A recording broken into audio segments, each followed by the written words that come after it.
was God and my spirit team being like, bitch, don't go hang out with this girl because your life is about to take a crazy turn because she's just not all there. You guys, she literally asked me if I will have a threesome with her and her boyfriend. Hi you guys, welcome back to my channel, or welcome if you are new. And if you are new, girl, what's up? My name is Dakota. I make a ton of content on this channel, mostly story times, but other things as well. So if you like what you see today, don't forget to subscribe. It is free and we would love it if you would join our Coda crew family. While you're at that, give this video a huge thumbs up. Don't forget to leave a comment of some sort and turn your post notifications on by clicking the bell icon. That way you're notified every single time your girl posts here on YouTube, period. So first and foremost, I want to thank you guys, not to add a damper to the beginning of this video, but my uncle did pass away in his sleep last week. It was so sudden, nobody was expecting it. I feel like when it's a death is a triggering subject for me.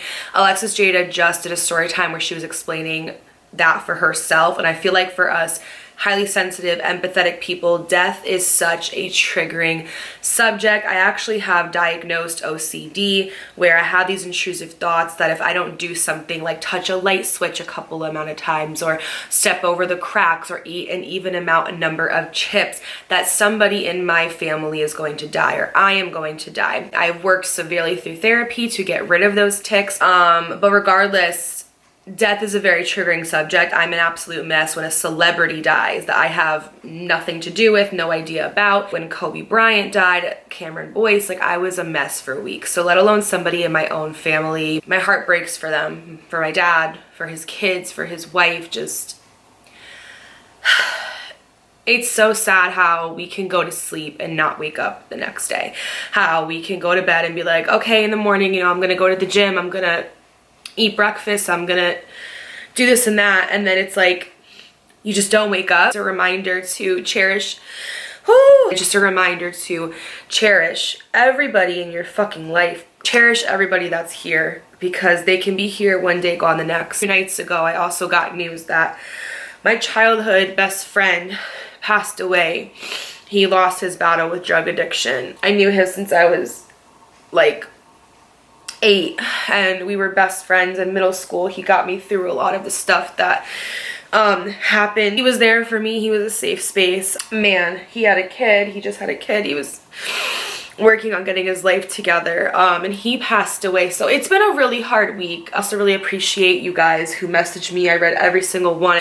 Somebody sent a message. I was like, hey, like, you give so much healing energy to everybody else, and you're so there for everybody else, and I want to extend the same courtesy. Like, I'm so sorry. Like, please let me know if you need anything, if you need to talk. Like, you're amazing. Like, you help so many of us out. Like, cried happy tears because I was like, wow, like, I always say this, but you guys are my family. I don't have family. Like, I really don't. Like, it's just me, my mom, my dad, and my grandpa. That's it. And my parents are divorced, obviously. But I don't have family. I have 3 brothers, but like, we don't talk or like ever like get together or do anything. We're not even in this really like the same state. Really just me, my daughter, and my parents and my grandpa. Thank you guys so much, because I love you guys. I love the community that we've built here. We're almost at 20,000. I just want to keep growing, and I want to keep going forward. I want to stop limiting myself and not believing in myself, and I just am so excited to take you guys along that journey with me. Today's story time is going to be a roommate horror story time. This is essentially going to be about the time that I was going to room with somebody in college. I ended up hanging out with her a lot. We developed a pretty cool friendship. I ended up meeting her boyfriend. He wanted to have a fucking threesome. I said no. We ended up going out to New Haven one night, and I had my first time like basically having a trip on. I thought like the room was fucking SpongeBob SquarePants. Like, bitch, it's a lot, okay? Like, she ended up throwing up and I ended up losing her car. It's a lot. It's a very tea-ridden story. This is like my early 20s. So it's not high school, don't worry. I know you guys don't like those story times. It's like early 20s, like right before I got pregnant with Aubrey. So you guys can just see how much of a mess my life was and how much that child fucking saved me. So grab your wine, grab your snacks, grab your popcorn, grab a notepad. Do whatever you gotta do. Get all cozy and get chill. Sit back, relax. And let's get on to this motherfucking story time, period.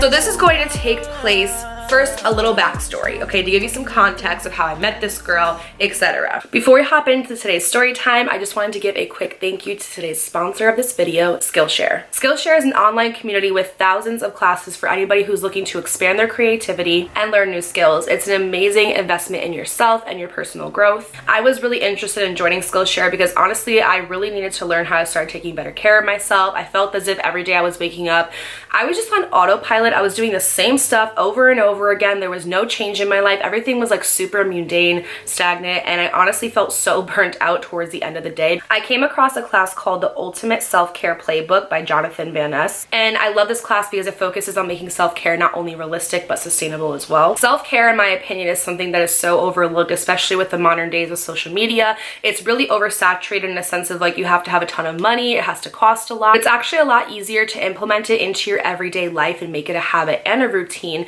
when you cultivate a routine. This class helped me really create a routine built around self-care. It gave me value to my life by reminding me to slow down, pause, release stress, and just be present. The best thing about it is it really didn't take much effort. I didn't have to carve out a bunch of time from my schedule, go find a sitter, drive to the class, worry about who was gonna watch my daughter. I honestly just logged on whenever I had like 10 minutes of free time, took my class, and cultivated and learned a new skill. I'm a single mom and time is always like super limited for me, so it's important that if I'm going to be taking a class or learning a new skill or hobby, that I really have something that is sustainable and practical. And the fact that I could do it from the comfort of my own home really just made it so much more convenient for me. And honestly, these days, convenience is key. This class is really cool because he actually talked about keeping your work schedule in your phone and then having a planner specifically geared for self-care. That way you're writing it down, you're seeing it, you're getting your brain interacted as well as the physical body, and you're actually making sustainable habits that you can do every single day. Skillshare has tons of classes from cooking to personal development, baking, video editing, photography, and so much more. And Skillshare makes that so easy because they launch thousands of new premium classes every single week. Skillshare is a place to get inspired, learn new skills, and put them to use in impactful ways. And today, you too can join me on the path to developing a new skill or hobby. The first 1,000 people who click the link in my bio will get a 1-month free trial of Skillshare. So if you are interested in learning a new skill, hobby, just want to carve some time out for yourself but don't really have the time to go out, or just want to learn something new, go ahead and click the link in my bio. The first 1,000 people who click that link will get a month free trial of Skillshare. Skillshare, thank you so much for sponsoring this video. Now let's get on to today's story time. When I was at the end of high school, everybody was getting accepted into, I had a graduating class with some very smart people. Now don't get me wrong, I was smart. I still am. I would like to think I'm a very like smart, intelligent woman, but I did not apply myself in school. That is one thing that I definitely regret, is not applying myself. I was so focused on boys, so focused on relationships, so focused on things that don't matter. Like I don't think you realize when you're in high school that everything is so goddamn temporary. Like everything is so temporary. Nothing is like, it's very rare that the people that you are at with high school are going to carry on into your adult life, especially because I went to high school in New Jersey. I now live in Connecticut. I don't even live in New Jersey anymore. So those people really were like a temporary part of my life. And at that moment, everything was so serious. And if I could go back in time and do it over, I would not, because I wouldn't be here where I am today. But I didn't apply myself in school. I also hated school. The only subject I liked and ever got an A in was English. I loved writing. I loved storytelling, hence the career I have now. I loved everything about English. So that was my jam. But as far as things like math, hate math, so bad at it. Don't ask me to do anything with math. I hate it. History, science, anything like that, I don't like it. So in high school, I didn't really apply myself, and I definitely look back and I'm like, bitch, you could have, because maybe you could have been better off, but neither here or there. So basically what had happened was I didn't really apply myself, and I also didn't know what I wanted to do with my life. I was not that person at 18. I think it's such a foreign concept to expect somebody at the age of 18 to know what they want to do with the rest of their lives when they have not seen anything. They haven't even gotten their feet wet, haven't made a dent into the real fucking world. Like, I think our society does it so ass backwards. I know in places like Europe and Sweden, what they do is they have something called a gap year, where when you're out of high school, your parents kind of like save up money for you to go and travel the world, to experience life, to get to know yourself, what you like to do, to get to like do some soul searching. And then you come back and you're like, okay, I feel like I would be a good fit, maybe being a teacher, being a doctor, being a lawyer, end up being more successful because of that. Because when you have a plan And you have a vision, and when you have aim, it's like shooting a target at a dartboard, right? You want to get the bullseye in the middle. So you can go ahead and shoot, but if you're shooting like this, you're going to hit the motherfucking ceiling. You're not going to hit the bullseye. But when you have an aim and you have a goal, my goal is to get at the bullseye, my aim is perfect, shoot, it ends up going. That's the same thing with like college and not knowing what you want to do. Let me go to apply to this university where I'm going to be thousands of dollars in fucking debt and I have no aim. I don't know what I want to do. I just want to be a general studies until I figure it out, right? So we do that and then we end up being thousands of dollars in debt because we don't end up even knowing what we want to do. We end up dropping out, or we end up getting degrees, even worse, that we do nothing fucking with. So, but when you're like go to college and you know like your whole life you wanted to be a teacher, you have a goal and then you have aim and that's your actual passion. That's what you like to do. It's not what your parents tell you to do. It's not what your friends or your peers are pressuring you to do, or going to college because that's just what everybody fucking expects. You have an aim, you have a goal, and you have an aim.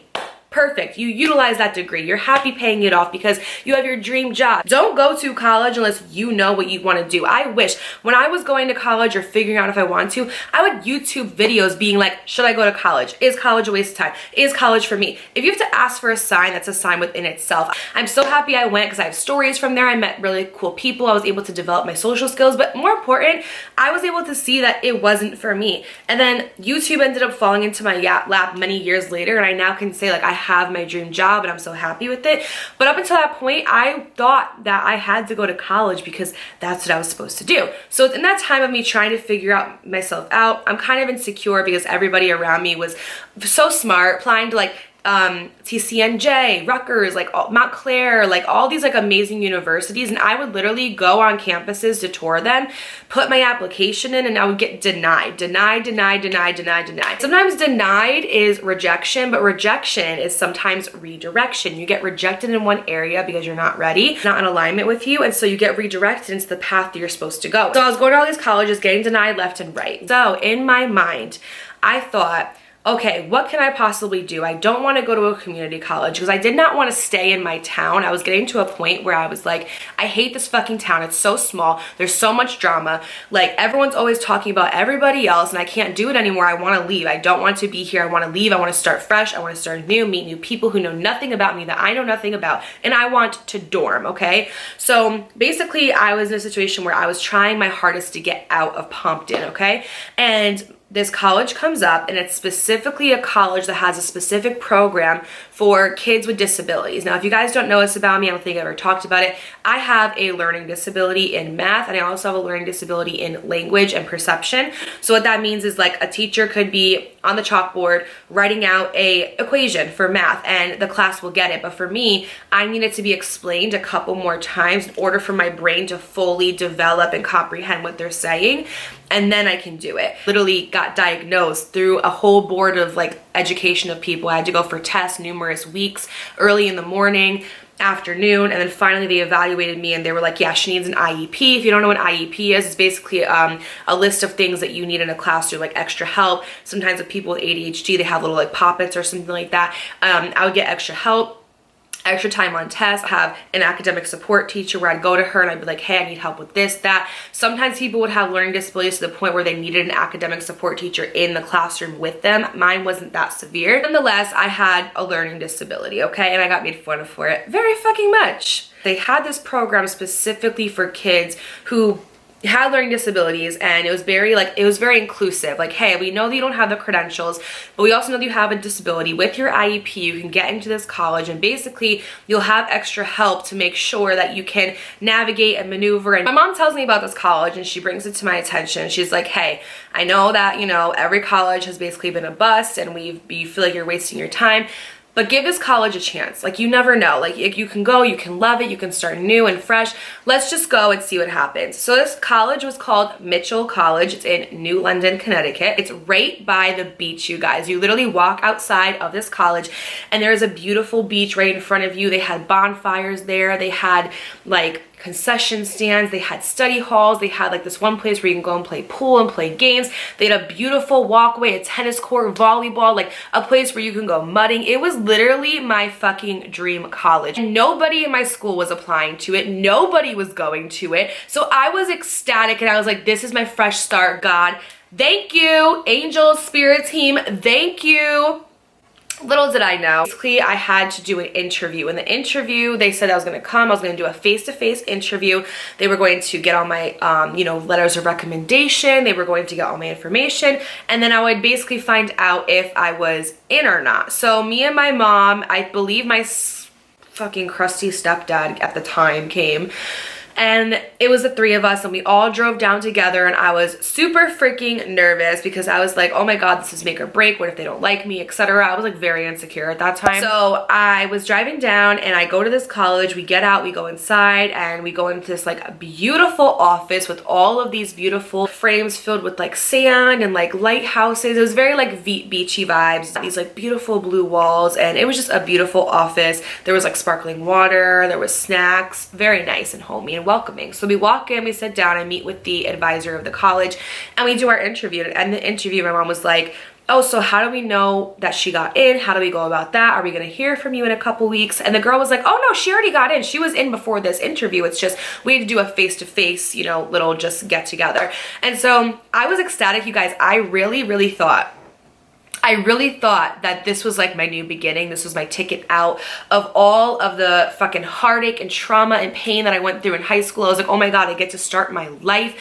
And I was so excited about dorming because I've always, fun fact about me, I'm a happy loner, okay? I love being alone. I love being alone. Like if I'm around for people for too long, I will lose my shit. I am an extrovert, absolutely, but I also have times and weeks where I need to be alone. I will not answer my phone. I won't talk to anybody and nothing's going on. I like my solitude, right? I like to recharge and revamp my energy. It's like, oh my God, I'm so excited to move out of my house and to, like, most kids are like, oh my God, I'm so scared. Like, my mom's not gonna be there. I was like, sign me up. I was ecstatic. So I ended up getting in this college. I promise I'll put the picture in. I've been doing really good at that, okay? I put this picture up of me at this college and I say, oh my God, I just got accepted into Mitchell. And then my Connecticut friends see it and they're so excited because they're like, oh my God, girl, yes, you're gonna be back in Connecticut. Because the plan was that my mom was still gonna live in New Jersey with my stepdad because at the time they were doing okay. And that I was going to go to college in Connecticut. So, and also I just thought like, oh my God, synchronicity. I used to live here. Like I grew up in Connecticut. Maybe I could start seeing my dad again because at that time I hadn't seen my dad in like years. Like it was just amazing and I was so happy. So we ended up going to this place called 16 Handles, getting some ice cream, and then headed home. Now, at the end of the year, I end up graduating high school, wrapping up that chapter and officially closing it, and I'm ready to fucking move on. So during this time period, Mitchell College was having this orientation, but it wasn't a regular orientation because apparently many people from out of state went to this college. It was like known for being an out of state college. Like people from out of state would apply and come and stay and whatever.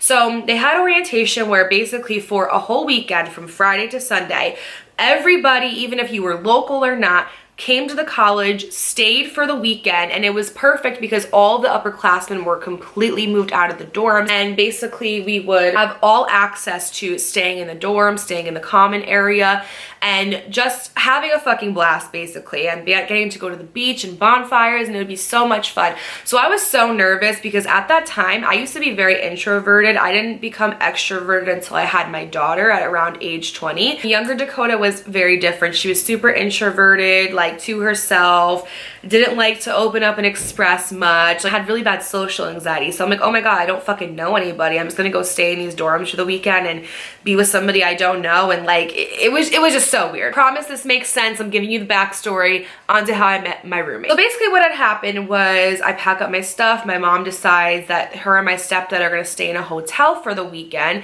and they're gonna drop me off at the college. Your parents are not allowed to come with you at all. They're not even allowed to come in and check in with you, bitch, okay? Last day we were there, we were going to be doing our admissions test. If you guys don't know what that is, it's basically when you go on a computer and you do your math, your English, huge test basically. It's an evaluation test to see where you're at in these subjects so they can see what classes to place you in. So basically if you're like really bad at math, they're not gonna put you in a math that's like super high up. They're gonna probably start you out with basic math. If you went to college, you know what I'm talking about. So I get my stuff out of the car, I get my suitcase out, and I end up going in, I end up checking in, and they're like, okay, your room is going to be here. You're going to be dorming for the weekend with this random ass fucking person. Go up, unpack, and then around 5 p.m. we're gonna meet in the common area and we're gonna have like our official orientation where we take you guys for a tour on campus. You guys are gonna do some like fun group exercises to get to know each other. Like, hey, welcome to class. Tell me a little bit about yourself. Like, it was just so stupid. So I go and I end up unpacking my stuff and I notice that the bed next to me is like completely empty and nobody's there. And so I was hoping to go into the room, meet somebody, and have us like kind of canoodle and be friends. That way we can go out together and like explore together, so that way I'm not by myself. But my dream was not coming true. I was in the dorm for as long as I could because I was so nervous to go in the common area because I was literally by myself. Now, like, I go out to eat by myself, I go to movies by myself, I don't give a fuck. I can vibe on my own and be very happy. But at this time, like, I found comfort within people. So basically, I go out to the common area and I'm kind of just like looking around. It's super awkward. I'm by myself, and out of the corner of my eye, see this girl start to walk up to me, and I can't really tell if she's like approaching me or maybe she sees a friend or something, because in this area, in this common area, there were people who were together and you could tell that they were like friends and they knew each other and like they grew up in the same town together and wanted to go to college together, all that jazz, right? And then you could tell there was like the awkward people who were like trying to look around and make friends but like didn't really know how to. And this girl starts to walk up to me, and I get this all the time. Like, I'm not even trying to be like that, like that girl, but like I have people come up to me, like it never fails. Every single time I'm out and they're like, you look so familiar. Like, and I could not know them through a fucking can of paint, hole in the wall, nothing, but they'll come up to me and be like, oh my God, you look so familiar. So I'm like, this girl comes up to me and she's like, I know I don't, like, I know for a fact, like, I don't know you, but like, you look so freaking familiar. And I was like, oh my God, really? And she's like, I was like, I get that all the time. And she's like, yeah, well, like, what's your name? Where are you from? Like, what are you gonna be like studying when you're here? Are you excited? And she's like very friendly, very bubbly, starts asking me all these questions. So I'm like, yeah, you know, like, my name's Dakota. I actually live in New Jersey, but I used to live in Connecticut. I'm not really sure like what I'm gonna be studying here. I'm kind of just here for the weekend, filling it out, seeing if I like it. And she's like, oh my God, yeah, like me too. I don't remember for the life of me what she wanted to study, but she like knew like what she wanted to study. And she was like, yeah, I live in Connecticut, but I'm from this town. I think she was maybe from like Wallingford or something. That part is a little fuzzy, but she's like, yeah, like I'm from Wallingford, you know, I'm just also here like touring and just coming for like orientation and just seeing if it's like, you know, like an official good fit, because after this you would do like your official financial aid to see how much money you got to see if you could pay for college. We essentially were like both on the same page of why we were there, etc. And we just start talking and I really liked her. She was a super nice girl, super bubbly, kind of like what I am now basically is like what she was. And you could just tell she was like really confident in like her look. She was very, very pretty. She had like the cutest little body ever. She was gorgeous. And yeah, so we begin to start talking, and then we are like, okay, well, like, how about we hang out the whole time and kind of, you know, stay together and things like that. And she's like, yeah, sure, that sounds great. So we're gonna give her a name. Her name was, we're just gonna call her Ariana. So yeah, Ariana, just really, her and I like clicked basically immediately. So basically go and we congregate in this one area and the orientation begins. They start, you know, showing us videos and things like that, and they start explaining the college, where it originated from, who the founders are, etc. And then like, okay, you guys are going to be outside for the rest of the day. You guys are going to be group activities. You guys have like select groups where you're going to be branching off into with your counselors. I think these people were like RAs, which is the person that basically is the one that you come to like for dorm issues and things like that. So you're going to be breaking up with like all these different RAs. It's going to be like you know, groups of people, and you're basically going to get to know each other. So it's so ironic because Ariana was actually in my group. So I was like, oh, this works out perfect, was meant to be, whatever. Ariana was in my group, and our first activity was we all stood in a circle, and if you got the ball, she had like a big beach ball, they passed it to you, you took it, and you had to say your name, where you're from, and an interesting fact about yourself. We do our group activities, and they say, okay, you guys have the rest of the day to have, you know, your free time. At this time, you're gonna go into the cafeteria. There's going to be food for you guys, etc. So where the dorms were, basically, is you walked in and there was like this little area with a bunch of couches and TVs, and then there was a bunch of like arcade games and like pool tables and stuff like that. So we walk in and me and Ariana decide to sit down and just talk, get to know each other a bit more. And this group of guys is there. And you could tell that they're just like looking for girls to talk to, you know, boys of that age and their hormones off the charts. So they come up to us and they sit with us and start talking with us. And they're basically like, hey, you know, how are you guys? Like, where are you from, etc. And let me just say, I didn't get cute. Like, okay, like some people in high school, they like peak in high school where it's like they are beautiful or they're like super handsome. And then from high school on, they never really like grow or develop that much more. They stay that way. I did not get cute. And I always say this, I really did not get cute and start to come into myself until I was like 23 years old. So I like recently just started to feel like I'm 28 now, but like recently started to feel like, oh damn bitch, like you look good. But up until that point, like I did not know how to do my makeup, didn't freaking know how to do my hair, didn't know how to dress. I had personality, but I was so afraid and shy to show it that I basically just was like there, right? And so because of this, I did not get a lot of attention from males. And it's funny because like growing up, like a lot of people would be like, if they didn't know me, they'd be like, oh, like you must have the guys all over you. And I'm like, no, like I actually really don't. You could tell that they liked her. Like they specifically were like, oh, like Ariana, because she was beautiful. So you could tell they were only really coming up to us because Ariana was the cute one of the friends, right? So they start coming up to us and we all decide that basically like we're gonna chill for the rest of the night. We're gonna walk around, we can go eat together, and we just ended up having, honestly, so much fun. Nighttime comes and they told us, they were like, you guys can like walk around and stuff, but you're not supposed to like leave this certain area. So we all basically decide to start walking around the whole entire like building in college, just looking around, seeing where things are. And then if you go down the street, there's like this like park, right? So if you go down the street and then you cross the street, there's like this park that you can go to and you can just chill. So we ended up going there. We got in trouble. I guess we weren't supposed to go there. So like, bitch, you're not even in college yet. You're already freaking getting in trouble out here. So then we decided to go on the beach. We decided to go back to like that common area where the TV are and stuff. And we just decided to go upstairs, get in like our PJs or like our night clothes and just chill out. Afterwards, we went back into the dorm where like we went back to like one of like the boys like dorms, and we just all ended up like chilling, basically hung out for the rest of the night, and it was so much fun. And that next morning I got up and I directly like got ready, and then Ariana was like texting me and she's like, hey girl, meet me here. So we have breakfast and we're just enjoying our morning, and then we have to go take our test. We stayed up so late that night, you guys. I think we stayed up to like 3 in the morning. So we all like flunked our test, literally. Like, we did not understand the assignment at all. So we go and we take our test, and then we know that it's like our last day there. The next morning we're gonna leave. So we want to make the most of it. We start like just hanging out, going to college a bit more. We went and got like our shirts and stuff like that. So it was just a really cool weekend. I think we ended up even playing a game of volleyball at one point. It was so much fun. So that weekend comes and goes, and me and her basically decide we're like, we are going to be roommates, right? Like we're going to be roommates. We definitely want to room together when we go to college. She even posted the picture and was like, roomies, with like a heart or whatever. She posted on her Facebook and she's like, future roomie. We start planning our whole life together, you guys. We're like, oh, we're gonna because we got to stay in the dorms for the weekend, so we knew what they looked like. So we're like, oh, we're gonna decorate our dorm this way. You could bring this, I could bring that. We're gonna have so much fun. We're gonna go to parties.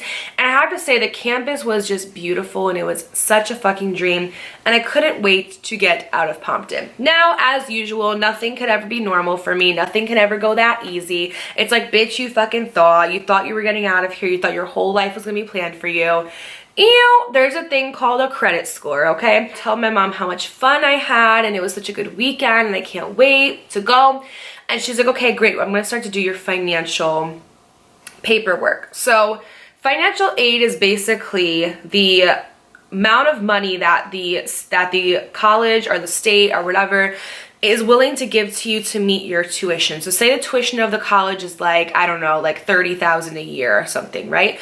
They're gonna give you this much for loans. Say they give you like $20,000, right? You're responsible to come up with the rest of the $10,000. If you can't get like a full loan, like there's grants, so that's like free money that the government gives you. So say if you go to like a community college and it's like $6,000 a semester, and they give you a grant of $6,000, that's money you never have to pay back. But if they give you a loan of $6,000, that's money you're borrowing, and eventually when you're out of college you have to pay it back. But if they give you a loan of $4,000, $2,000, you're responsible for paying that $2,000 so you can attend the school. So my mom was married at the time, and we didn't have money like that, okay? I'm telling you right now, like, I'm not gonna say I grew up like poor, because I always had food and I always had shelter, and I had, you know, clothes on my back, even if they were hand-me-downs or whatever. But like, there was nothing other than that. Like, I don't even want to call it middle class. When I say there was nothing, like, there was nothing other than that. Hence why I got a job at 15, so I could start making my own money and things like that. But we didn't come from money. My family doesn't come from money. I'm trying to change that right now currently. They basically do the financial aid and they do the loans based off of how much you make as a unit. So say like you both make $30,000 a year, right? Like my mom makes $30,000, my stepdad makes $30,000. Together, that's $60,000 a year. And they'll say, oh, well, you guys look like you're pretty well off, you're middle class, so we're not gonna help you that much. Here, we'll give you a loan for, like, I don't know, like $15,000, and you have to figure out the rest. And it's like, girl, are you okay? Who has that just lying around in their bank account? So basically, we could only get a loan for a certain amount of money, and we'd be responsible for the other amount of money. So my mom was like, okay, well, no problem. I'll go to the bank. Because what you can do is you can get a loan from the school, but then you can get a loan from the bank. And it's like, hey, I need a loan of this much so my daughter could go to college. I'll pay it off by this amount of time, right? So you go to the bank and they'll give you it. But if your credit score is not good, they will not give you a loan, because credit score is basically like, oh, you have credit cards open, or you have a car payment, you pay it every single month. We know that you're responsible to pay off something when you have debt, so we'll give you the full loan amount. But if they see that your credit score is low, you have collections, you have all these like autoing debts, right? They'll be like, yeah, no, we don't trust you enough to give you a loan. Sorry. So my mom got denied the loan. The second option is to get a co-signer. So if you have somebody in your immediate family, like a grandparent, a brother, etc., and they have really good credit, right? They can co-sign, which basically means that they will go based off of your family's member's credit score, and the loan will be in their name, but they're not responsible to pay for it. You are. But say you don't want to pay that shit no more, or y'all get in a fight and you're like, okay, well, the loan's on you. That loan goes back to them. So my grandmother, who's not here anymore, rest in peace, but at the time, my grandparents have always had an amazing credit score, always had an amazing credit score. So my mom assumed, oh, well, your grandma can just do it. Just call her and ask. And I was like, okay. I called my grandma and I asked her if she can co-sign, and she said no. And she didn't mean it with like malicious intent. She didn't mean it to be mean. I'm actually thankful that she didn't do it, because otherwise I would not be here sitting in front of you guys today. My life would have taken a different trajectory, 100%. But she basically was like, Dakota, like, it's not that I don't want to do it. It's just that, you know, like, that's a lot of responsibility on me, and like, I've never co-signed for anybody else before, and like one time your grandfather had to co-sign and the person ended up fucking him over. So she's like, I'm sorry, but I can't do it. So I go and I tell my mom, and we're just devastated, because that was like my last hope to get into this college. We couldn't pay for it. It wasn't in the cards.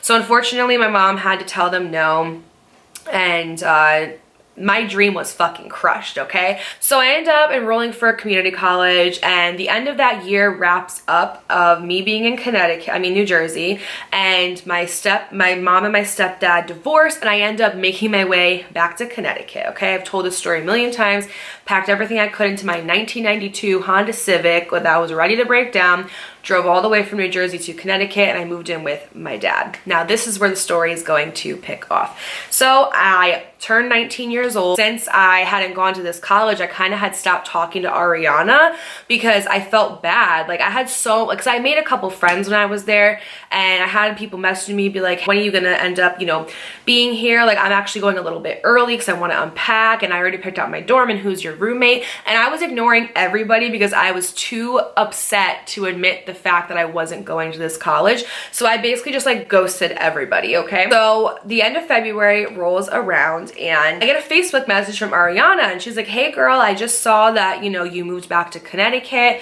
I actually didn't end up going to Mitchell College either, because I ended up meeting this guy and I really like him, and we've been together for a while, and I ended up moving in with him, and like, you know, because the bills were so high for rent, like I ended up just realizing I didn't have time for college, and I'm actually going to be going to a community college in the future. Right now I'm chilling, and I was like, oh my god, yeah, I actually didn't end up going either. I tell her my whole story, and she's like, oh my god, that that sucks. She's like, well, we should hang out sometime. Like, you're in Connecticut now. We can like be friends and hang out. So she's like, hey girl, do you want to come over this week? At the time I didn't have a job yet. I was looking for a job. And I was like, yeah, I'm actually free right now. So I was like, I want to take advantage of this free time that I do have to make some friends, go out, meet people, etc. Me and her ended up picking a day to hang out. And that day I remember I was so sick, you guys. I was so sick. I could barely breathe out of my nose. And I texted her and I was like, hey girl, like I'm really sorry, but I don't think I'm gonna be able to come. Like I'm really sick, I don't feel good. And she was begging me. That was God and my spirit team being like, bitch, don't go hang out with this girl because your life is about to take a crazy turn because she's just not all there. Like, no girl, please. Like, I already went and got us drinks. I already like scheduled my whole day so I could spend time with you. Like, I really want to hang out with you. Like, please come over, please come over, please come over. She's begging me. At that time, I had no boundaries. I had no fucking boundaries whatsoever. And I would just say yes to absolutely, quite literally fucking everything. I was like, oh, okay, yeah, you know what, I'll come. And she's like, girl, I have medicine. I can give you medicine. Like, just come. And I was like, okay. So I ended up driving to her house. She moved in with her boyfriend. Basically, her boyfriend was living with this guy, like it was his roommate, right? And she had gotten with him, and I guess her parents did not like him. And they basically said, like, you're not dating him if you're living under this roof. And so she was like, okay, well then I'll go live under his roof and I'll just see you guys when I see you. You could just tell, like, I could just tell from like how she was talking about him that it was a toxic relationship. Like, he was very controlling, very over the top, like didn't let her do anything. So I ended up pulling up to her house, and I go into her house and we just start hugging, and she's like, oh my god, I miss you so much. I'm so happy you ended up moving here. Like, we can be like best friends now. We can hang out all the time, etc. We're just talking. She has like 2 drinks on the table. It's just like wine coolers, and we're just like, by the way, I was 19. I was not legal to drink yet, so we couldn't go out and like buy alcohol, right? You're so limited when you're 19, and you think that becoming 21 is gonna be like the best thing ever, and then you become 21 and it's like, congratulations, you can go get a case of beer. That's about it. So we start talking, and then her boyfriend comes out and she introduces me to him, and she's like, oh hi, this is my boyfriend Casey. That's not his real name, but she's like, and he's like, oh hi, like nice to meet you. But he's very like standoffish, and you could tell that he just like doesn't care about anything or anybody but himself, and he just is like not a very nice person. You could just tell, he's just like, hey, what's up? And I'm meeting him just like, ew, like I'm uncomfortable and want to go home. Like, this is fucking weird. The house was like freezing. Like, they didn't turn the heat on because I guess it was really expensive. So the house was fucking freezing. I immediately just get a bad feeling, and I'm like, okay, the reason why I got sick was because I'm not supposed to be here. Like, it's just like, I'm telling you, man, when God and your spirit team speaks to you and they poke at you, fucking listen, because there's been so many situations in my life where like I have ignored like that I'm supposed to stay home, ignored so many red flags, like to a point where it's like I end up getting myself in like sticky situations. She asked me, she's like, hey, do you want to come with me to go get like food? I'm gonna get food for Casey. Doesn't come back, and then we'll just like keep drinking and hang out and we'll talk. And I'll have one of my friends comes over, like her name's Chelsea. She's super cool. And I was like, okay, yeah, great.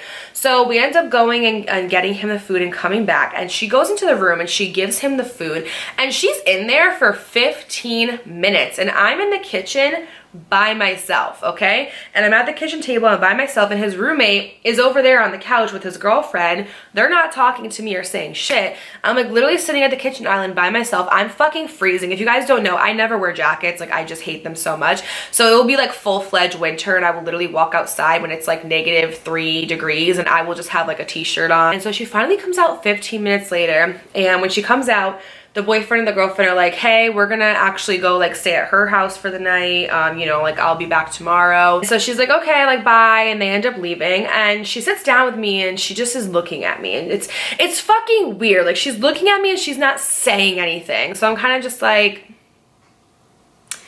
and she's like, I have a question. And I was like, yeah. And she's like, okay, so I was just in the room and I was talking to Casey, and it's okay if you say no, like no pressure, like nothing's gonna happen, like I don't even know if it's okay for me to be asking you this because I don't know how you swing. And I'm like, girl, What? and I immediately get so uncomfortable.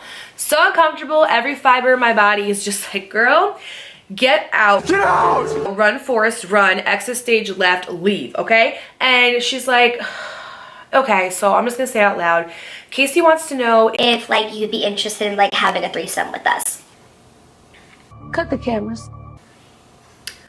You guys, she literally asked me if I will have a threesome with her and her boyfriend. First of all, there's many errors in this.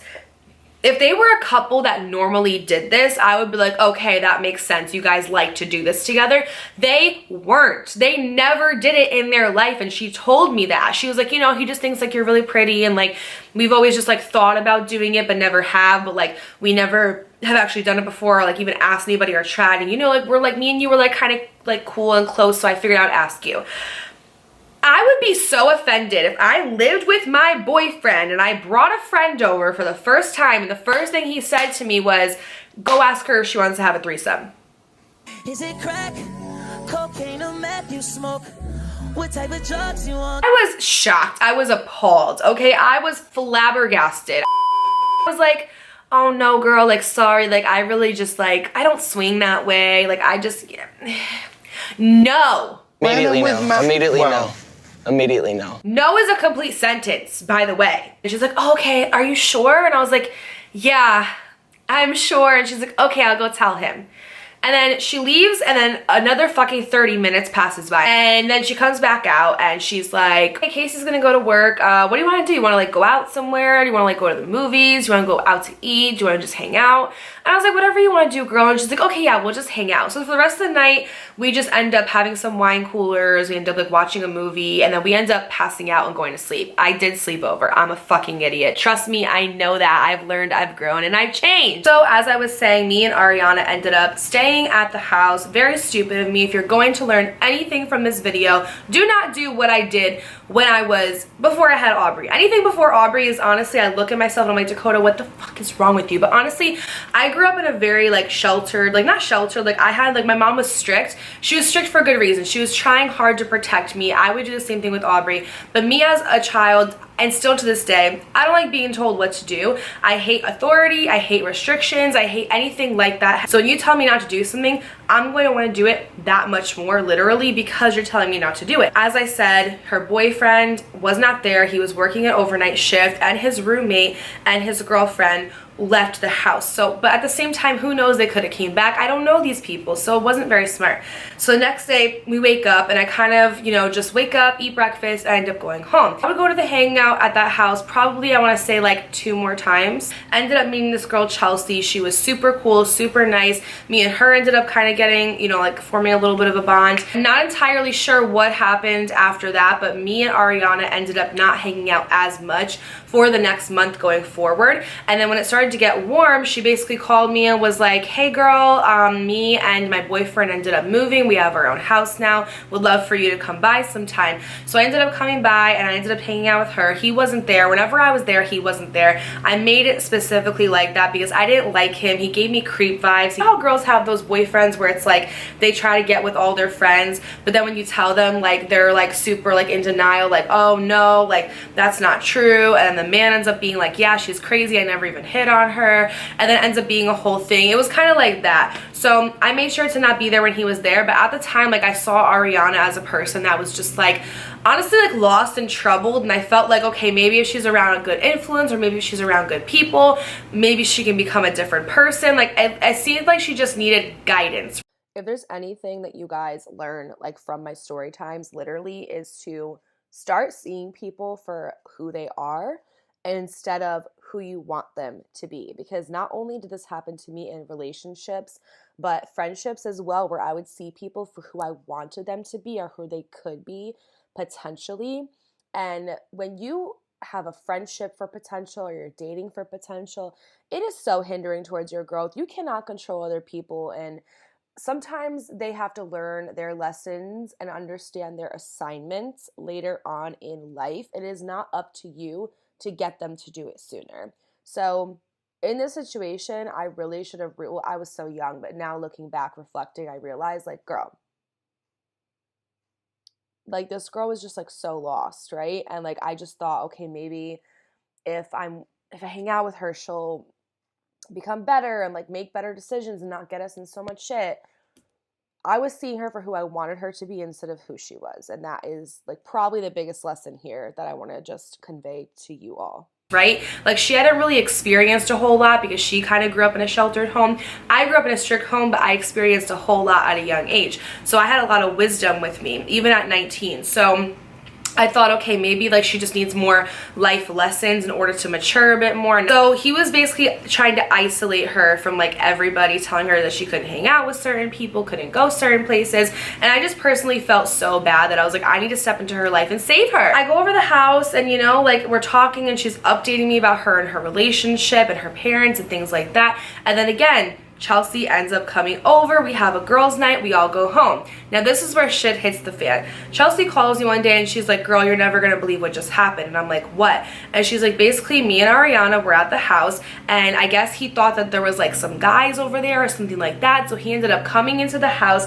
scaring the crap out of them, coming in screaming, asking, where's the guy? Where is he at? Where is he hidden? X, Y, and Z. And they're just like, we're sitting here trying to watch a movie and have our popcorn. Nobody's here.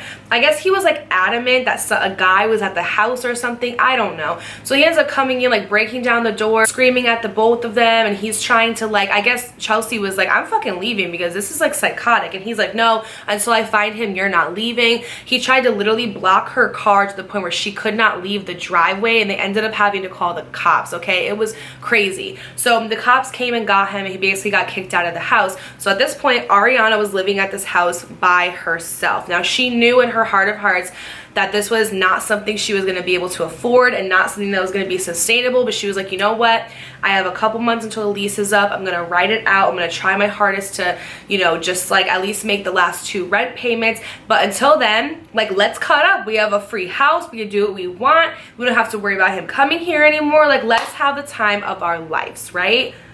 Stupid. What ends up happening one day is she calls me and she's like, hey girl, I'm actually talking to this new guy. His name is, what are we gonna call him? We're gonna call him Landon. Like Landon McBroom, oh my god. So she's like, Landon is this guy I've been talking to. He actually goes to Gateway. He's in college, really cool. He's taking me out and I really like him. And I was like, oh cool, like I'm happy for you. But in my head I'm like, girl, you're moving a little too fast. You just got out of this toxic ass, mentally abusive relationship. Like, why don't you slow the fuck down? I never in my life have understood how people can get out of a relationship and jump into the next one without any healing, any solitude, any self-reflection. It truly doesn't make sense to me, and this situation was no different. So I was kind of trying to tell her, like, girl, don't you want to be like single and take it slow? But I think that the thing with Ariana, and I have a lot of people around me who are like this, is that she just didn't know how to be alone, and she found her comfort within relationships, so she couldn't be really by herself. And I have a lot of friends like that who, even if like they're single per se, they're on dating apps, they're on Hinge, Tinder, Bumble, fucking all that shit, going out on dates, investing time into these bottomless, empty relationships. If you guys are gonna learn anything from this channel,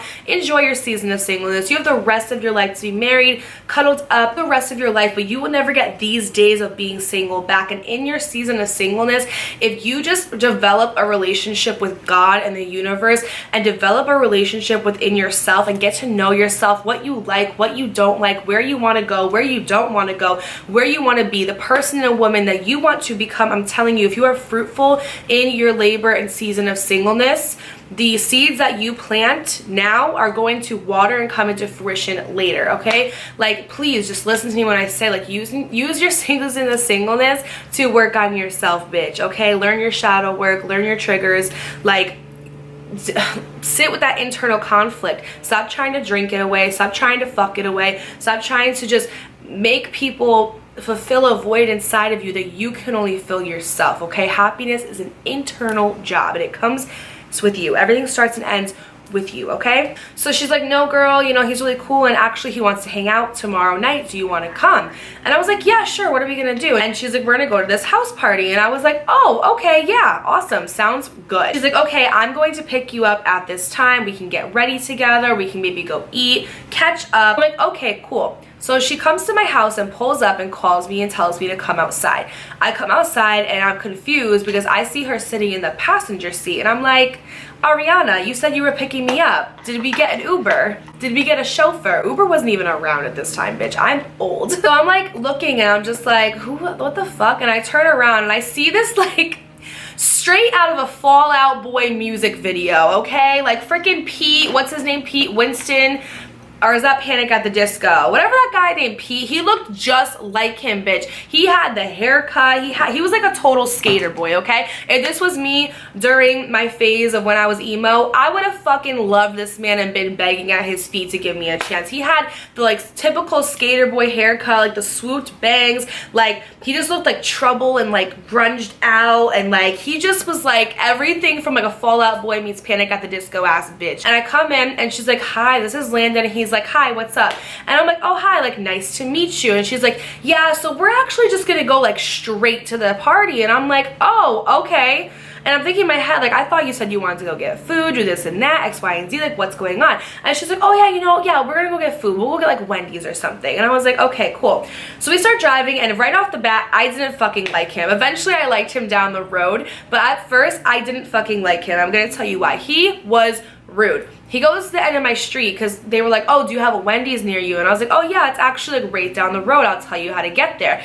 But when he started going down my street, me and Ariana were talking because we hadn't seen each other in a month. And so like, you know, when you don't see your friends in a month, it's like you haven't seen them in fucking 5 years. So we just start talking, shooting the shit, whatever, catching each other up. Oh, how's school? How's life? Blah, blah, blah, blah. And then he gets to the end of the road and he parks, literally for maybe, not parks, but he puts his foot on the brakes for maybe like 5 seconds, and he turns around and he goes, hello, where am I going? Right, left? Ew.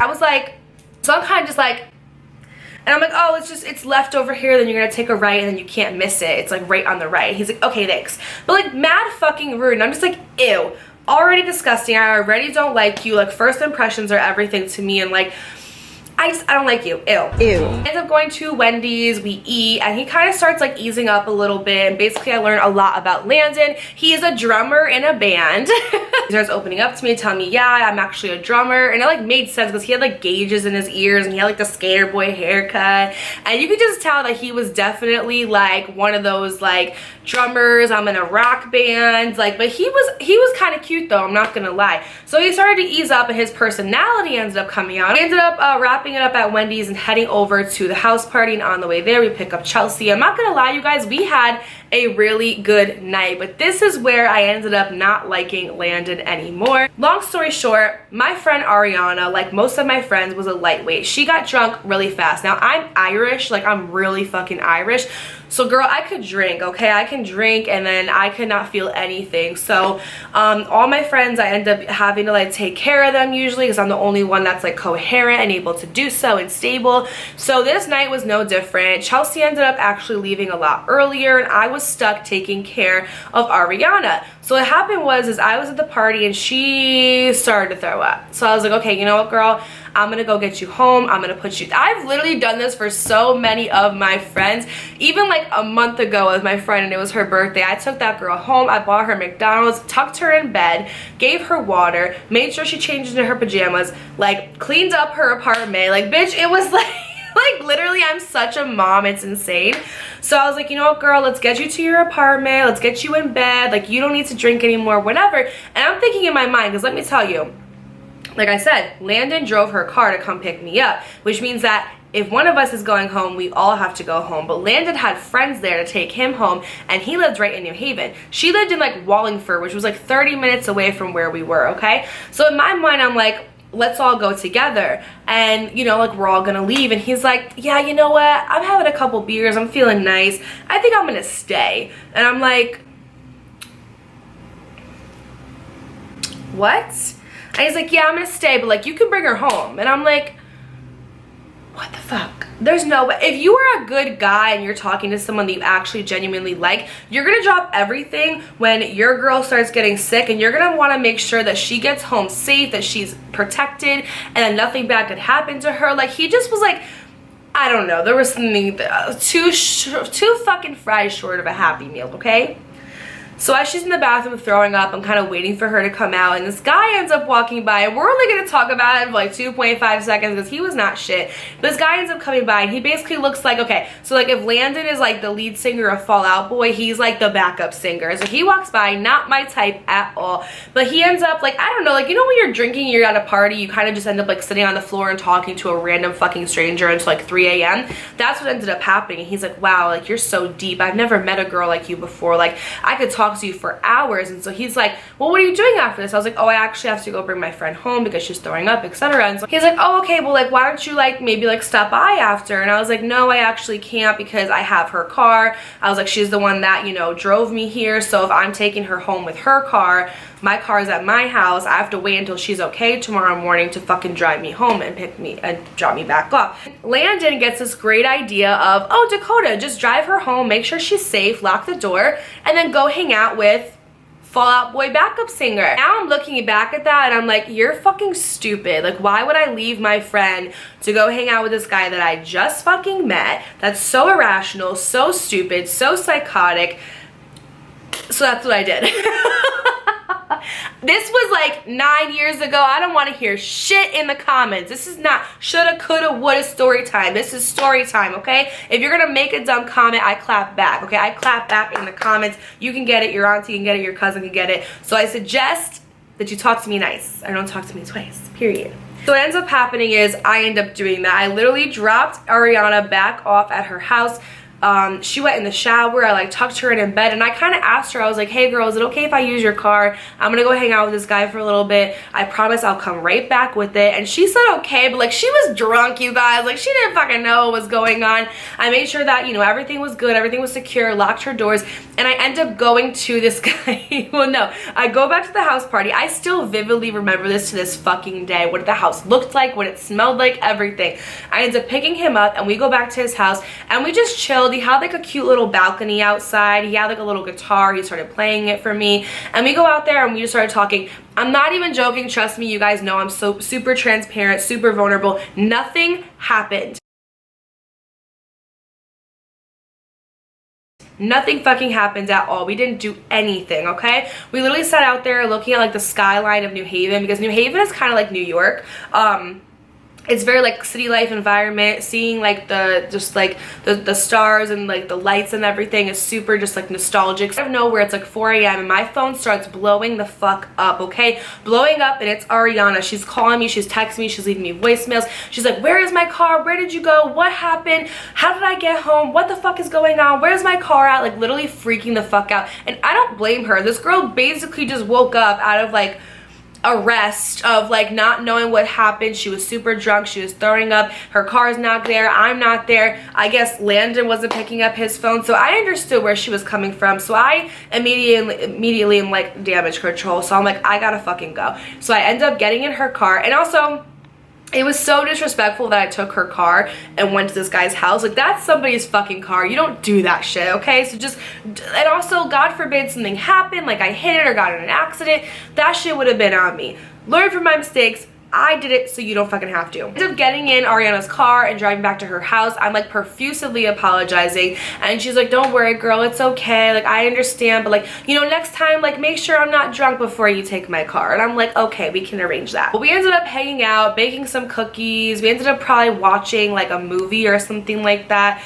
And we pretty much wrap up the day. She ends up taking me home. That's kind of what the next like 3 weekends of our lives looked at. She would pick me up every Saturday. Me, her, and Landon would go out together in New Haven, and we would have such a fun time. And it actually got to a point where we became like the Three Musketeers, and we ended up developing a really cool friendship. We ended up going to this fucking club called Empire in New Haven. We used to be able to go into there and they would not check your ID at all. Like you could just walk in and then they would serve you drinks at the fucking bar. Like literally, I was like literally 19 getting into clubs and drinking at bars. Like who let me in? So we ended up going there, just dancing the night away. I kind of like low-key like thought that Landon was a little bit gay. No, we thought he was gay. Like everybody, me, Chelsea, like everybody who met him was like, Ariana, are you sure y'all like, because we think he's gay? And she's like, no, he's not. I'm like, he's not, but like we really did think he was. But yeah, he was basically like one of the girls. So we went out, we had a great time, everything was absolutely amazing. Okay, so one thing about Landon is he loved Kesha. He fucking loved Kesha so much, right? So we were just on the way there to New Haven blasting Kesha. We're just in the club like dancing, having a good time, making so many friends, and then we left and we all took like pictures of each other, and it was so cute. And I ended up posting a picture and it was like a Kesha comment underneath it, and he like commented on it and he was like, goals. Like he just was like literally one of the girls. Now all good things must come to an end. What ended up happening is Ariana's stupid ass ended up talking to her ex-boyfriend again, and basically she was getting swooned into like getting back together with him. And at this point, her and Landon were actually taking things really seriously, and like I ended up really liking him, and he was actually treating her like really well. He was being super attentive to her. He brought her flowers randomly one day, like being really nice. And he ended up reaching out to me in order to vent and be like, what can I possibly do? Like, I don't want to lose her, X, Y, and Z.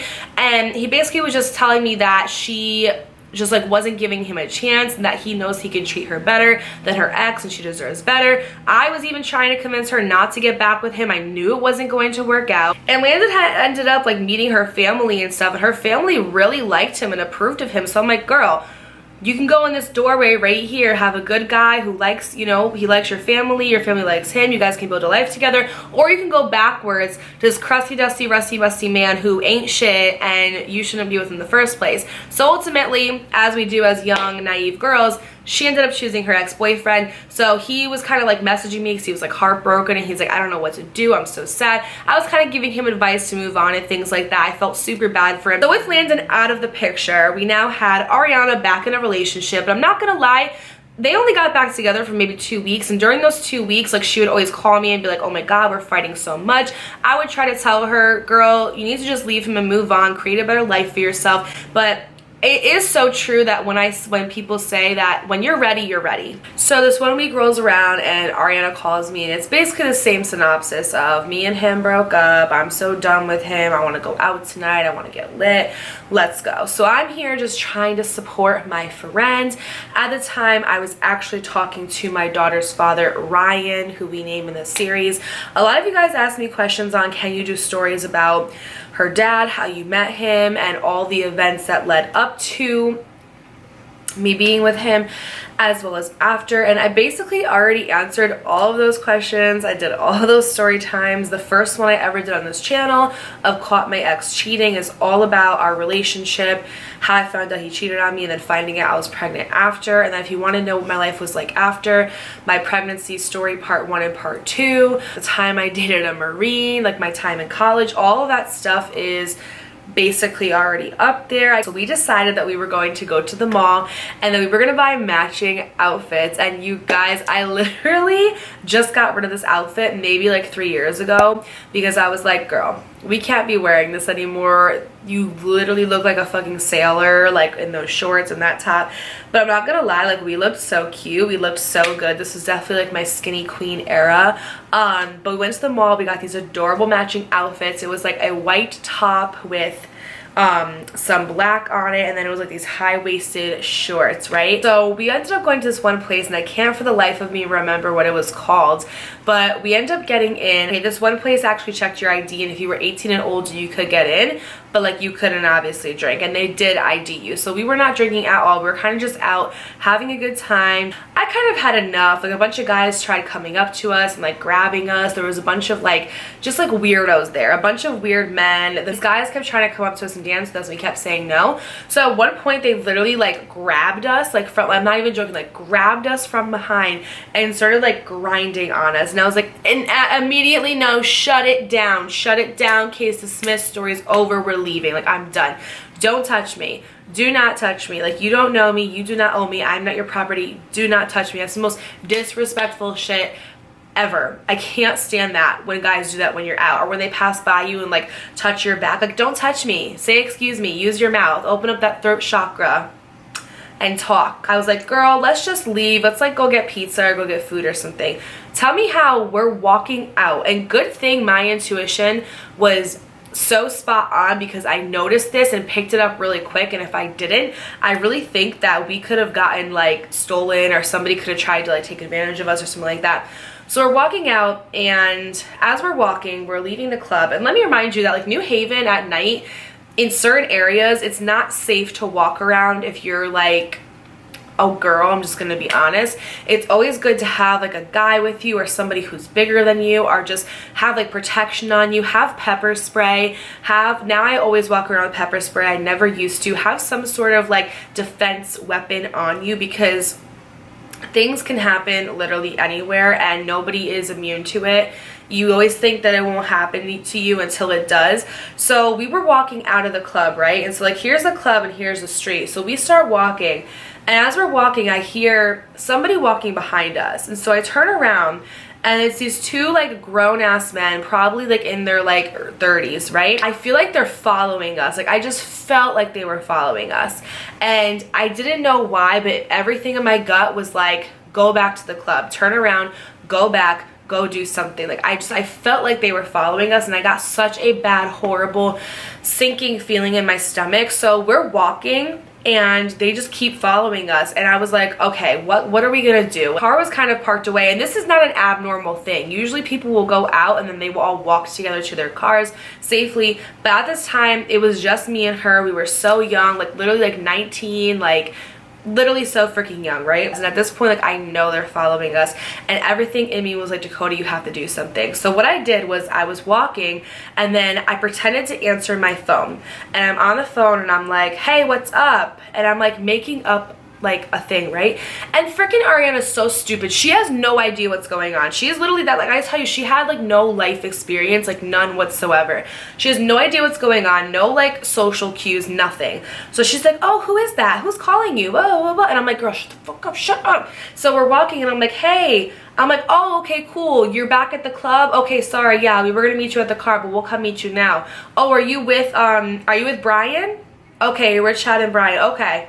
So both of you guys are in front of the club waiting for, okay, cool. So I hang up and I'm like, oh, wait, you know what? Actually, just stay on the phone with me. And I'm like making up this whole entire thing. I wanted to say out loud, so loud enough, and I was talking loud, you guys, so the guys could hear us in the back, that we had two guy friends that were meeting us and expecting us to come back in front of the club. And this is before the whole like send your location shit was even a thing. So I do that, right? And so these are the guys behind us, this is us. I'm on the phone, and as I'm on the phone and I'm like, oh, you're at the club? Yeah, okay, you're with the guys? Okay, we're gonna come meet you. I start turning around and acting as if like I'm going like this to look for them, and I'm like, Ariana, come on, they're waiting for us. And she's like, who's waiting for us? Who are you talking to? And I'm like, girl, shut the fuck up. And I literally looked at her and I was like, shut the fuck up and follow me. These guys are fucking trying to follow us. You wanna get trafficked? Okay, no? Okay, come on.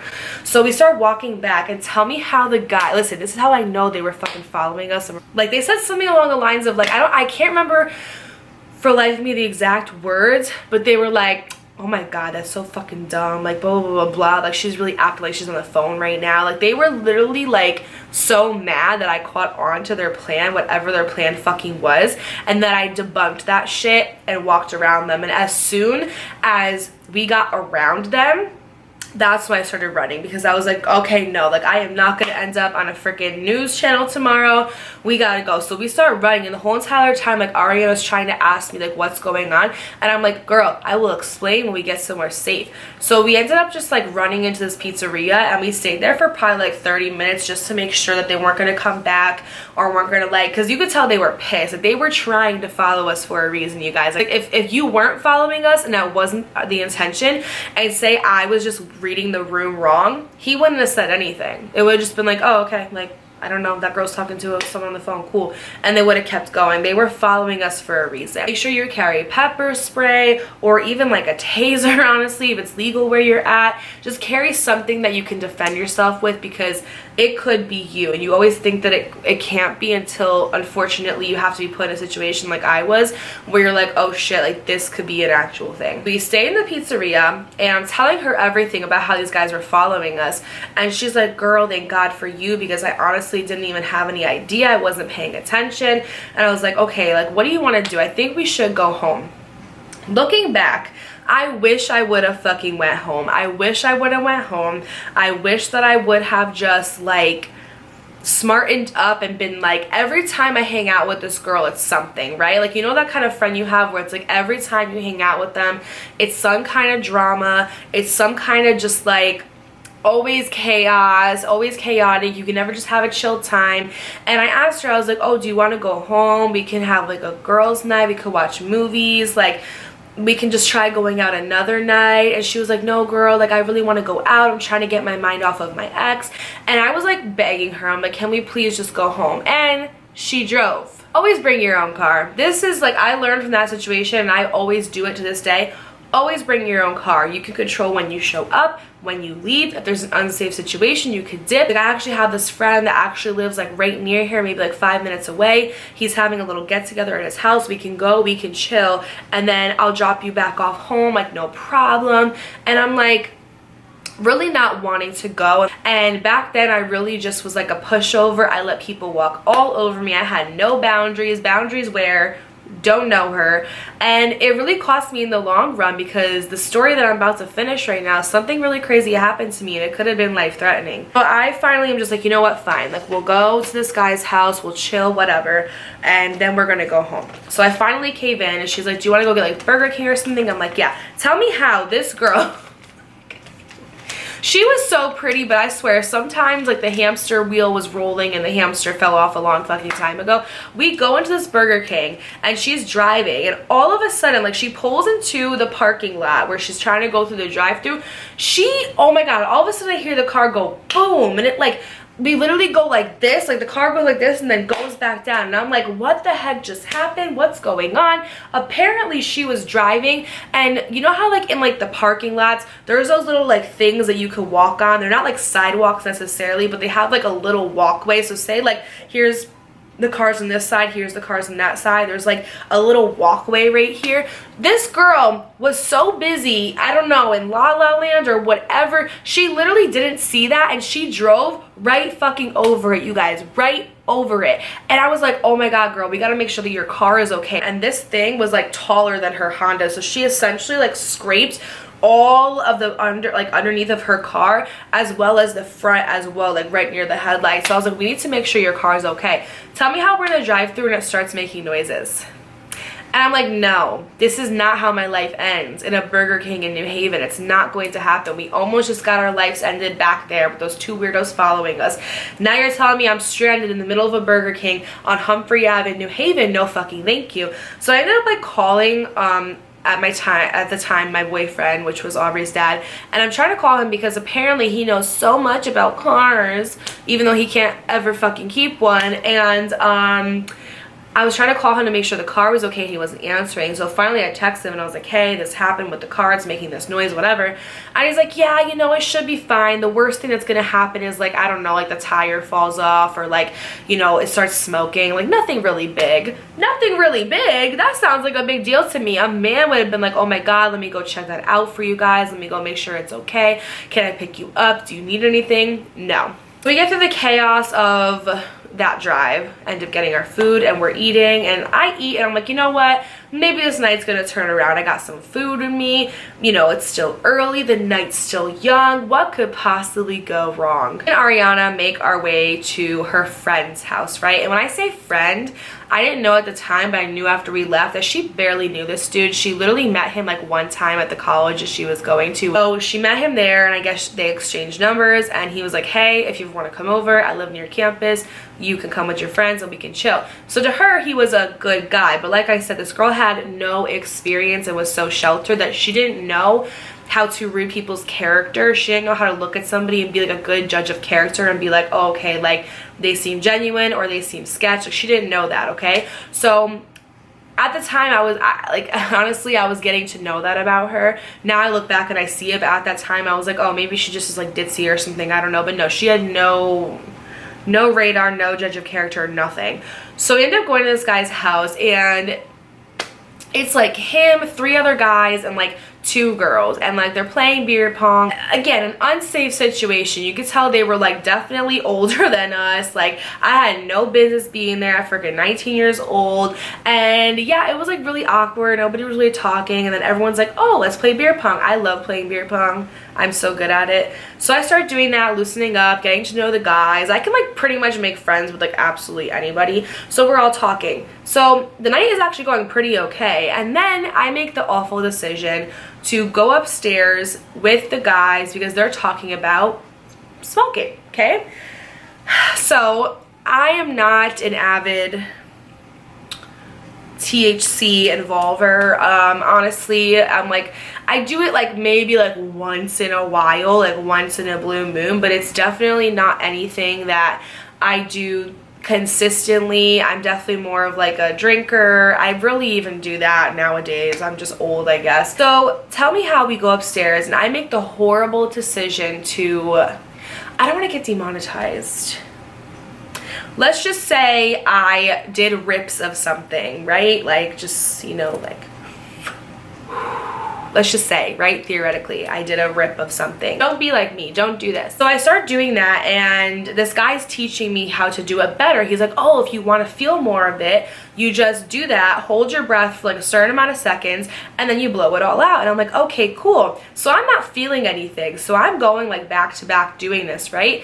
And then I get this one that catches me, and I start coughing profusively. You guys, 5 minutes later, I was looking around, and I could have sworn I was in an episode of SpongeBob SquarePants. Everything was animated. I was looking at people's faces and they were talking, but they were like distorted, and I could like hear what they were saying, but their like lips weren't moving. It was the weirdest thing that has ever happened to me. And then I'm like going like, guys, I was literally losing my mind. I felt like I was in a fucking SpongeBob episode. Everything was fuzzy. The scenes were changing. The colors were changing. Everything was like animated. Like, you know when you're watching a show that's animated? That's what my environment looked like, okay? I couldn't feel my fingers. I couldn't feel my feet. I literally, my heart started racing so fast, you guys, that I started taking my blood pressure. I was going like this.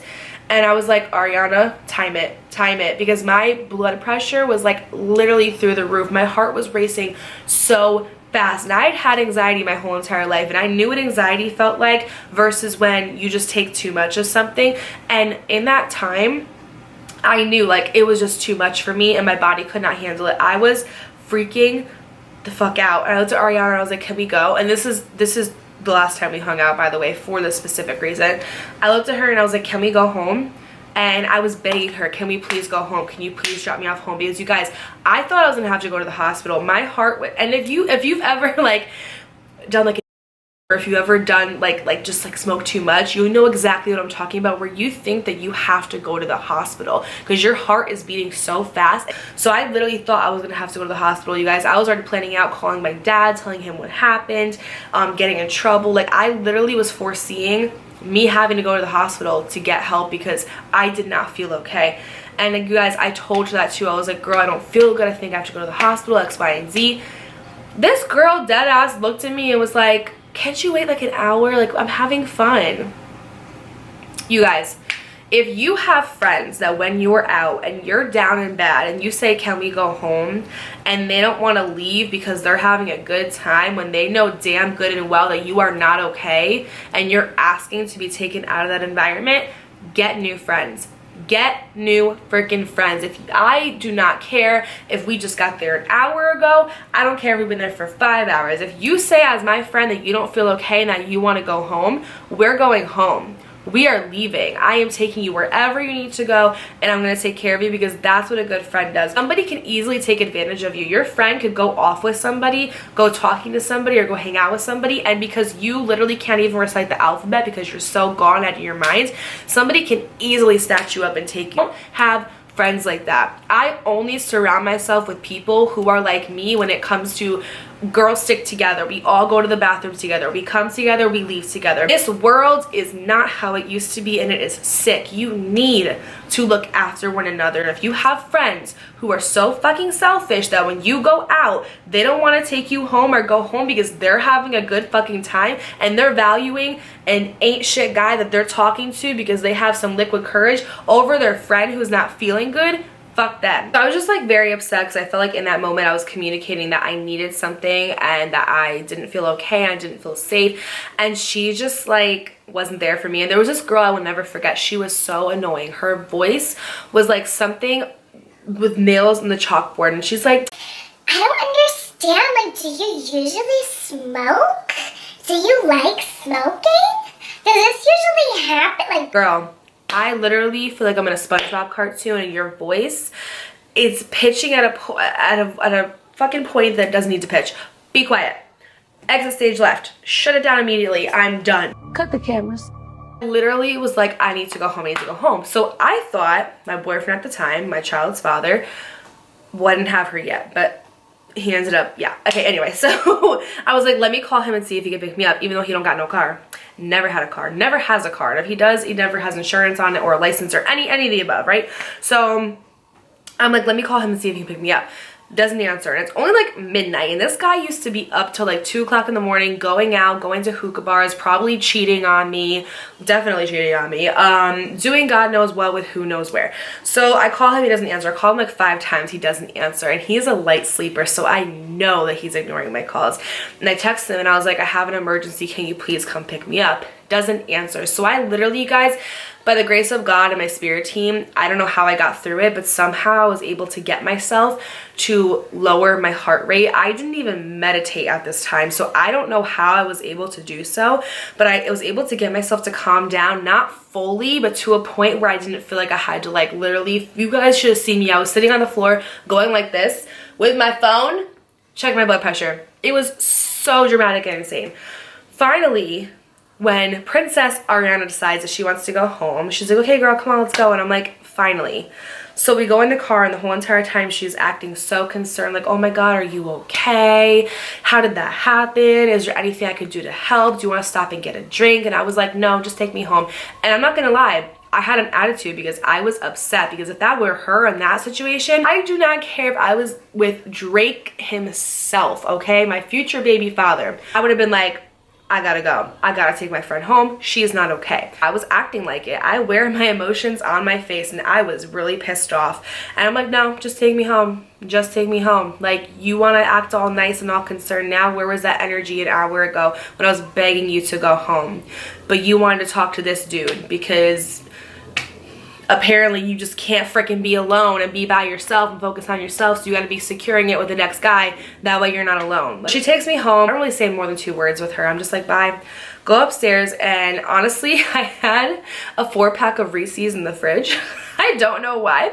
So I ended up grabbing that, going to my bed, eating it, and passing out. And I woke up the next morning and I felt so much better. Thank God. Honestly, in my opinion, if you're going to do it, like, make sure you're doing it safe. Like, get like a medical card or something like that. That way you know where you're getting it from and where it's coming from, and it could be traced. Because if you're getting it from like random people, you don't know, and they don't even know sometimes.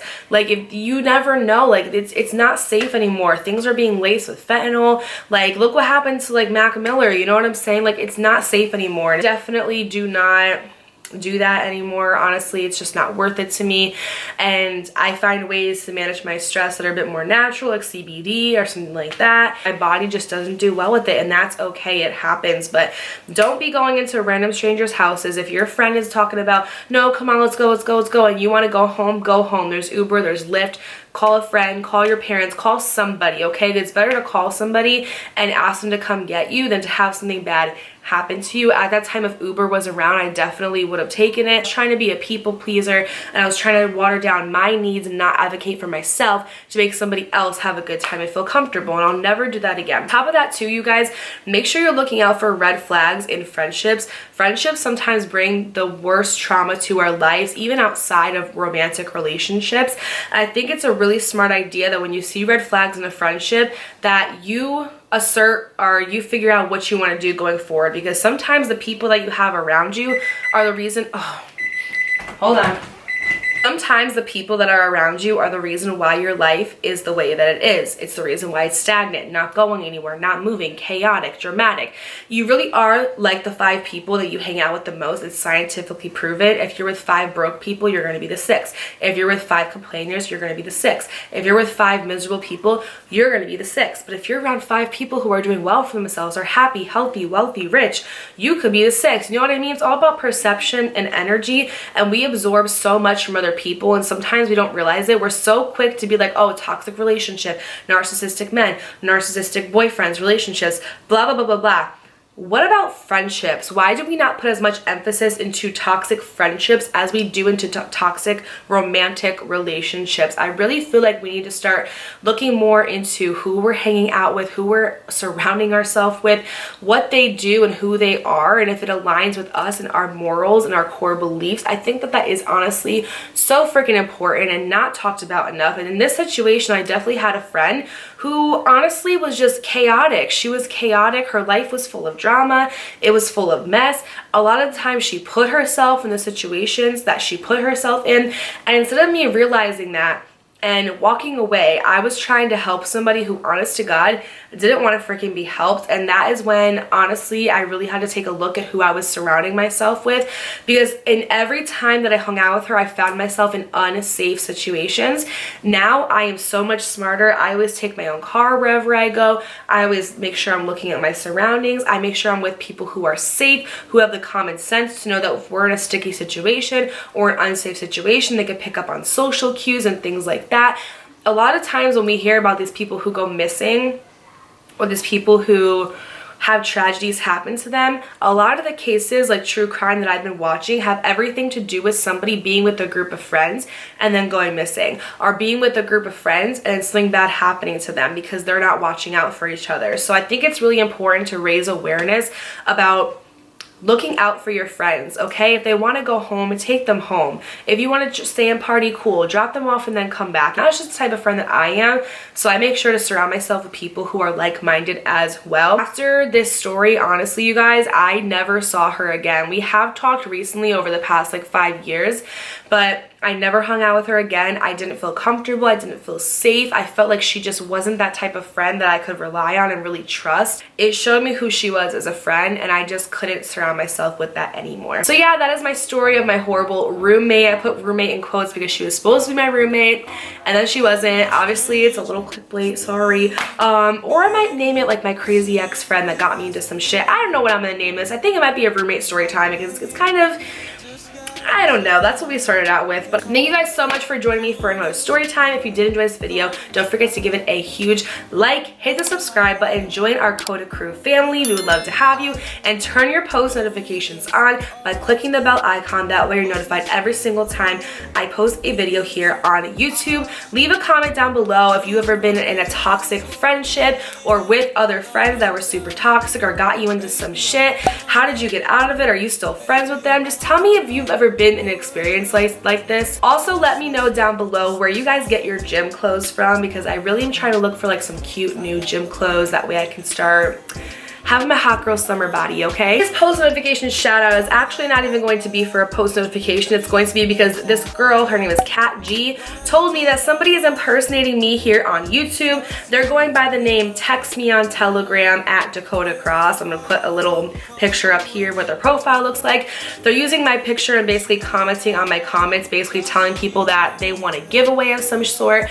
As you guys know, once we hit 20K here on YouTube, I am gonna be doing a giveaway, but that is not going to be through comments or anything like that. I'll make a post on here and I'll tell you guys that I'm doing it. It's going to be through a video. I will never comment telling you guys that you won something and asking you to click on a link. Hopefully people have common sense enough to know that. If not, just please, if you see this account, report them. Don't respond to any comments. But yeah, Kat G, shout out goes to you today. Thank you, girl, for telling me about that. While you guys are at it, don't forget to follow my personal development podcast, Sis Let's Heal. We talk about current events, relationships, trauma, you know, just growing up and healing. I love you guys so, so, so much. Thank you for giving me the time to grieve over my family member and my best friend, childhood best friend who passed away. I really appreciate the time that you guys granted me with. I love you guys so much. I could not do this without you. Would not be here without any of you guys, and I will never take that for granted. Don't forget to also check out Skillshare. If you click the link in my bio, it will lead you directly to the website. Thank you guys so much for watching, and I'll see you in my next video. Bye.